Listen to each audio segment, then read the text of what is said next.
What's up, everyone? It's Kanan. It's Jessie. And we are, of course, the Geeky Saying Couple, back with another video. And this is our first of 3 Pride Month themed videos. Kind of had planned for these to come out a little bit earlier, but life got in the way. E3 got in the way. Internet problems got in the way. So these are coming out a little bit later than we wanted them to. But instead of doing 1 like last year, we're doing 3. This video, which should be up on Monday, then there'll be one up on Wednesday, then there'll be another one on Friday. There may be another video that comes in between, or maybe this weekend, that's not related. It's a Elden Ring and Bloodborne video that I wanted to do real fast, so might wait till the weekend for that to go up. But, yeah, so, as you can see, we've got our background decorated. We had to wait for the rainbow one in the mail. That's another reason why it took so long for us to do this. We were waiting for the mail. So, wanted to talk about a topic that both me and Jess enjoy, and that is manga. And the particular genre that we're going to be talking about is the Yuri genre, which there tends to be a lot more of than the yaoi version, and I've still not found one that I particularly like, because it seems like a lot of them go the same way story wise. So if you know any really good ones, let us know. But quick little backstory real quick. Both of us were into anime, of course, right when the anime boom happened. You know, when Sailor Moon, Dragon Ball, Pokemon, Digimon, all those big animes were, you know, coming to the States. You know, whether you were watching very awful censored versions that they were censoring for American kids, or if you were able to find the uncut versions. Yeah, censored or not, you better believe my ass was parked in front of the TV every weekend. And so, of course, being anime fans, that eventually went over to manga. And, you know, a lot of people say that all manga really is a Japanese comic, which in a way, yes, but I just think they do it way better than American comics do in a lot of ways. Like, to me, I don't know. I just think manga is more entertaining than American comics. But then again, I was never that big into comics. When it comes to comics. Like, I read Batman a little bit when I was a kid, but it didn't last very long. So now, I know my personal story, but like, am I the one that got you into manga? It's been so many years, I can't remember. I found manga first. Okay. But what about this genre? Was it me? I forgot how the conversation but I mean, went. then again, because you didn't know it existed. No, the only thing that I had that had anything with, you know, Yuri in it would have been Sailor Moon, and that's the manga I knew of. I mean, when I was younger, I didn't know of manga, because it wasn't very big back then. Nobody I knew was really even watching any of the anime that I was, so I was kind of by myself. Yeah, because you gotta remember, guys, the generation that me and Jess come from, there was a time where anime and manga was very non-existent. I mean, there was a few small things, but Pokemon was the only thing I started relating to with people. And I didn't even know Pokemon was Japanese at the time. When I was a kid, I did not know that these were Japanese cartoons. Like, I didn't either. Like, I'll give you a prime example. Even people that even our friends didn't know, because like when Digimon finally started airing in America, I remember overhearing some kids saying, "Oh, have you seen that new show Digimon? Oh, do you mean that very blatant rip-off of Pokemon?" And looking back on it, it's like, these shows have been around for like ever. And like, I'll also never forget how they were talking, like when Super Sailor Scouts were shown for the first time on Toonami, people tried to say Sailor Moon was ripping off Dragon Ball Z. Oh, I got in an argument with people over that, and like, it's like these shows have been around way longer than a lot of us have. And I was like, I ended up winning that argument too, because I pulled out pretty much all of my knowledge of being since I was like 6 on, and really showed them, okay, maybe I am wrong, because that came out first and started everything else. Like, yeah. So what happened? How this all started was this was when she still lived in Ohio, so we were still doing the long distance thing. Talked every night, and I had met someone on fanfiction.net while I was reading fanfiction, and I had left a comment on a story that I had read, and it was like the first really same-sex story I had ever read, and it was a Final Fantasy 13 story that put Lightning and Fang together. And it's been so long. This is like 2012, 2013, somewhere around there. And I just told him how this story was more romantic than any story I'd ever read with a guy and a girl. Now, the only straight ship that I will still defend to the end of the day is Sora and Kairi, but that's a whole other topic for a whole other day, because that's mostly what I was reading at the time. It was Sora and Kairi stories, and that was about it, because, like, it just never, how old was I back then? I don't remember, but, like, and this was before you came out to me. So, I just never thought about reading stuff like that. And someone who really liked my comment got a hold of me and was like, if you like stories like this, I've got some mangas to recommend to you. Because at that time, I was getting really disenfranchised with, to put it bluntly, straight romance anime, because a lot of it started repeating itself. That, and it was mostly harem anime, and that was mostly based on perversion jokes and fan service, and it just,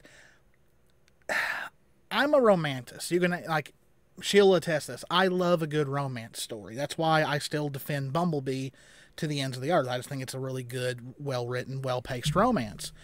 And that exact same person told me, well, try these out. And I think the first one I ever read was the classic one, which is a lot of people's first Yuri manga. That was Girlfriends. And I fell in love with it. Like, I absolutely loved it. I was like, this is great, This is the kind of romance I like to see. And I told her about it. And I started, they gave me more recommendations. The next one was Strawberry Panic, but not the manga version, because sadly the manga version was never finished. It's still to this day never finished, but the anime was, which the anime is way different than the manga. And to this day, Strawberry Panic is the only anime, and you can ask her, every time I watch it, that makes me cry, like literal tears of happiness, because the ending to me is just so beautiful. The music that's playing, what you've known these characters have went through to be together, it was just beautiful to me. It was love in its purest form. Other people at a Yuri panel that we were at a convention once, they even said most of the people in the audience rose their hand if that made them cry too. And yeah. Now, when it comes to manga, the most used thing is, like, of course, high school, set in a high school setting. And a lot of them are a lot of them have, like, like a coming of age story and stuff like that. And for a long time, that was great. But it was kind of like, man, I'm getting kind of tired of the same story in a way, because there's so many that take place in a high school. Now, where there are some very big exceptions for a lot of people, like the ones that have, like, skyrocketed in popularity, like Bloom Into You, that became a very popular manga, and it did get an anime adaptation. I personally remember reading that anime before it even got licensed. And then you've got other big ones like Citrus, though a lot of people don't like Citrus because they don't like the way, like, it is very controversial in a lot of ways, especially some of the stuff that happens in early volumes. Plus, there's people who don't like the stepsisters things, which I completely understand. But it just got to the point where I was like, I want a story that's different, that people usually don't do with the Yuri genre. Now, of course, there are still exceptions, like the Kase-san series, which is very, very good. Very little drama. If there is drama, it doesn't last long. It's very cute. We actually got a free copy of the OVA. Same panel. Yeah, at the same panel we were at, because we had proof that we had every book. I think that's what it was. Like, yeah, you needed to show that you owned had the manga. Yeah. And that one right there is the 6th volume. The 7th volume comes out actually at the end of this month. Is that the one that comes out the end of this month? I think so. That we've got pre-ordered? It still doesn't show the picture on Amazon, but yeah. It's still there. I think the 7th volume was delayed because of the pandemic, because that one's been out for a while. Like, I was worried it wasn't going to come out. And then you've got another one, which is a bit newer, called Adachi and Shimamura. This one was a light novel at first, and I think the light novel's got like 3 volumes out so far, where the manga just has 1 volume. Now, usually I'll try the novels first. She really enjoys novels because she's more of a reader. I think before, like with Strawberry Panic, you actually... There is a novel version that is finished. I think you sent me that one. Yeah. And that's what I read first before I even looked at the manga. Yeah, the novel version is finished. It's the manga version that never got completed. And so yeah, those are the exceptions when it's just straight up just normal high school, which, well, in that copy of Kase-san, they're in college now. But there are still some that take place in the high school setting that are a bit different than what you'd expect. And one of those is our teachers are dating. And this is pretty much, just like it says, a tale of 2 high school teachers who fall in love. And it's different because instead of 2 students who, are doing the whole, we're both girls and stuff like that, these are 2 adults who... they're in that part of their life where they know, what they prefer and all that. Though they still, like, the 2 teachers are very much novices when it comes to being in relationships. So they kind of stumble on those kind of funny misconceptions that adults who have no idea how romance works goes in, no matter who you are. Another one that I picked up, and really, I picked this up because of the character designs, because they both kind of remind me of Blake and Yang in a way, but also the name of the manga. I'm a huge Beatles fan, so the name of the manga is Strawberry Fields once again, and of course the Beatles had a song called Strawberry Fields Forever. There's currently only 2 volumes. And this one is different because the blonde claims to be from the future, and that her and the dark-haired girl are married in the timeline that she is from, and she's pretty much fulfilling a wish that she wished she had went to high school with her wife. So it's definitely very, very different.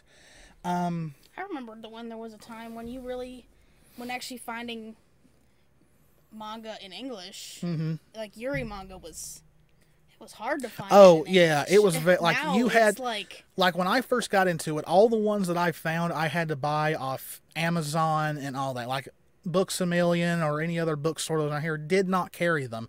Now it's like you can't keep up with how many are getting put out. Well, like even then, like you could only, some of the ones, the dubbed ones were like, it was only online. Like, yeah. they weren't even published. They were fan translations. Yeah, and they weren't even, you couldn't find them anywhere. And now, like, and it was like an arm and a leg to find some of the, like, volumes even. Yeah. Oh, yeah, there's now some you can't find at all. Like, Girlfriends, you can't find it just anywhere anymore. You've got to order it.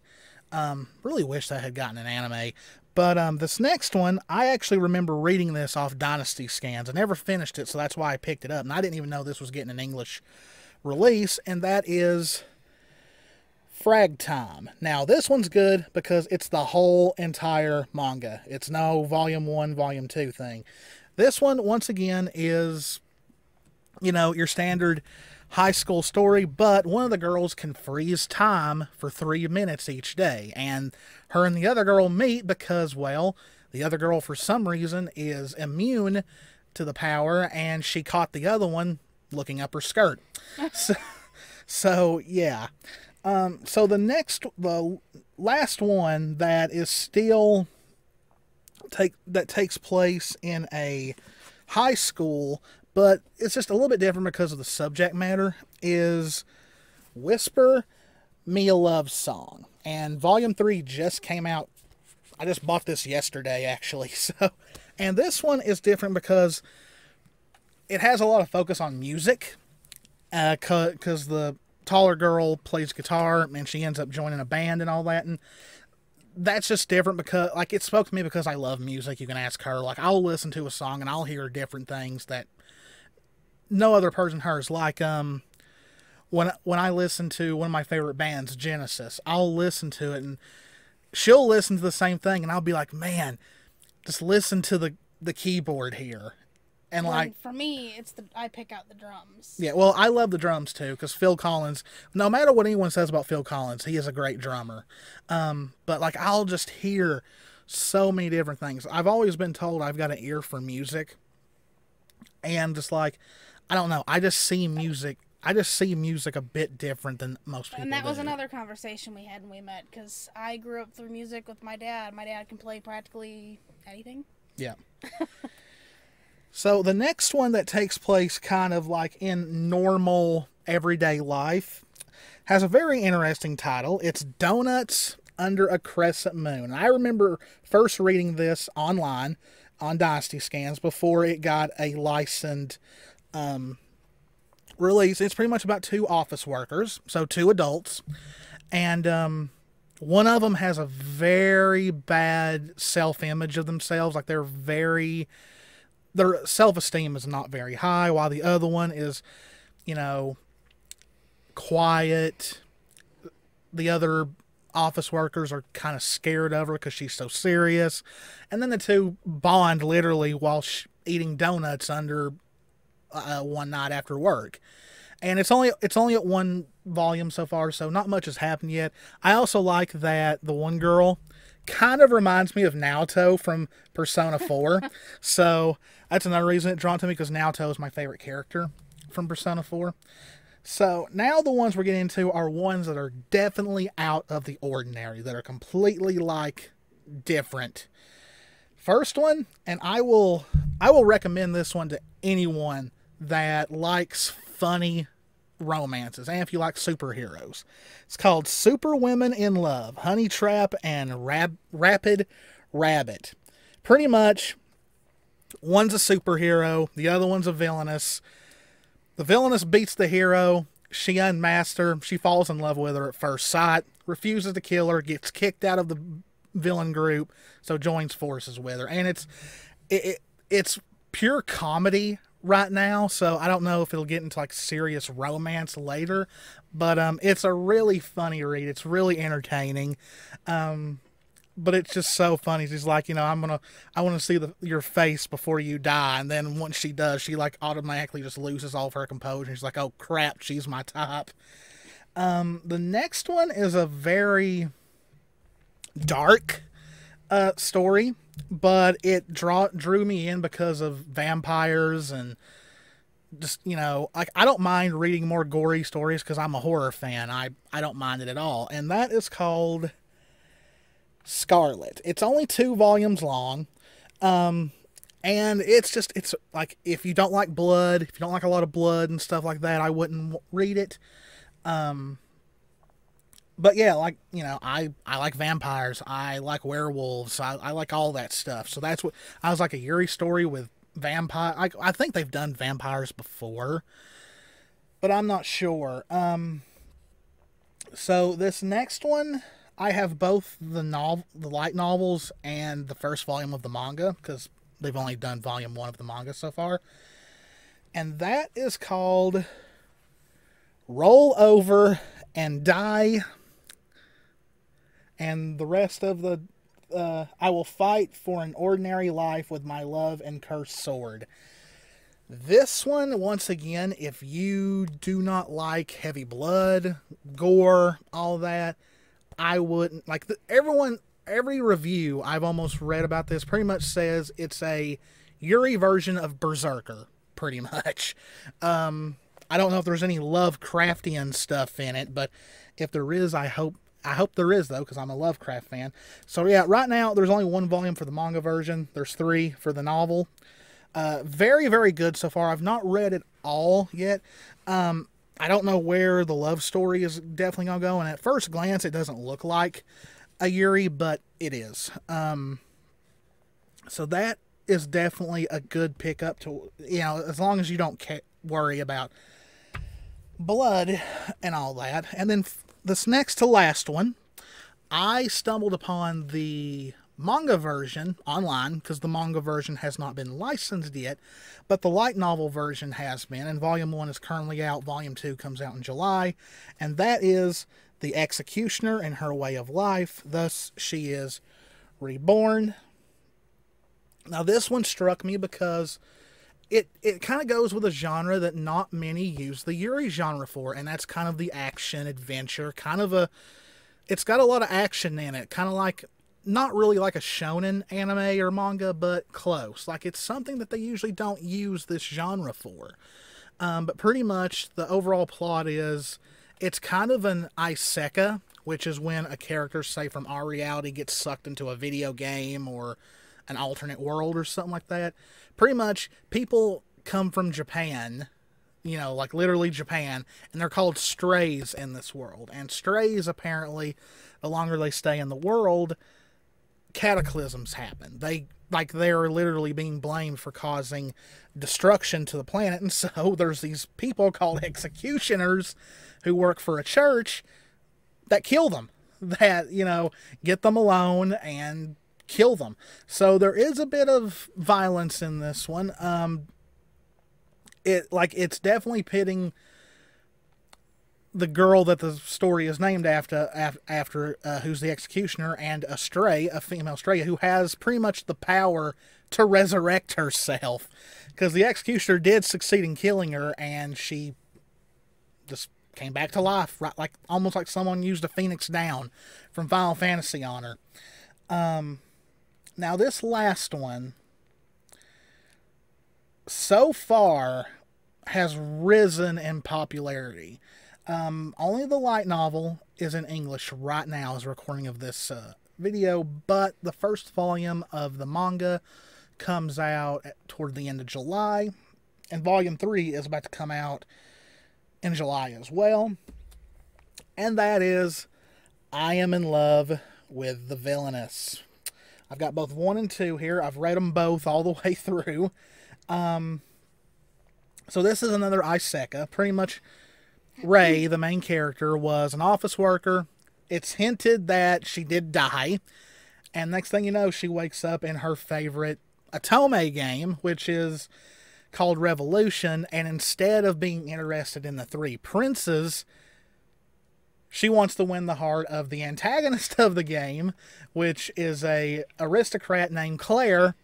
And it's pretty much her using her knowledge of the game and like knowing where all the event flags are and knowing exactly what happens with each choice and all that to make sure Claire gets a happy ending and that she wins her heart. Now, I will say this series starts off very lighthearted, but it does get more serious as the time goes on, because the name of the game is Revolution. So, yeah. And it deals with a lot of stuff. Rei kind of, tells them stuff from her past life without giving things away. And so it deals with, of course, like a woman who is LGBT living in Japan. It deals with suicide. There's even a character that I believe the author is pretty much supposed to be a transgender character. I'm not going to spoil who it is or anything, because it's wild how it's done. It also deals with stuff like self-harm and stuff like that. So there are a lot of serious issues that they cover, but it's never covered to the point to where to make you uncomfortable or anything. It's just telling the story that they have planned. But yes, this has definitely rose in popularity to the point where people want an anime version. And I think there was a poll that was done, and apparently in the past, choices that got a lot of votes would eventually get anime adaptations, and I believe it placed 5th. So it's doing very, very well. I do know there was some controversy with the first print of the first volume because they changed some of the wording that kind of diminished what was being talked about, and I think they've fixed that in this current version. But yeah, that is just some recent pickups that we've made in the last couple of years, besides Kase-san, and besides that one. That one's been out for, I think, since the end of 2019, early 2020, I'm not sure. But this was also a video talking about, you know, these different settings that they're, like, you know, they're broadening out from high school setting and going with these other, you know, story genres that they've never really used for this genre for, because I do know there's a series that's kind of like this, but it's still a straight story. But this is by far not even all the stuff we have. So. No, we've got more, but they're so much older that there's really no point in talking about in this one. This was more of like a Yuri in 2021 kind of video. Because, like, we've got at least 1, 2, 3, 4, 5 more that's just sitting right here. But so yeah, we just wanted to do a little sit down video about pretty much our Yuri manga collection that both me and Jess read. I think I retained a little bit more from the stories because she's been out. We both woke up not feeling well, so I think she's still feeling a little bit worse than I did. I did make a shirt today. Yeah, she did make this shirt. I don't know if she'll wear it in all 3 videos, but we'll see.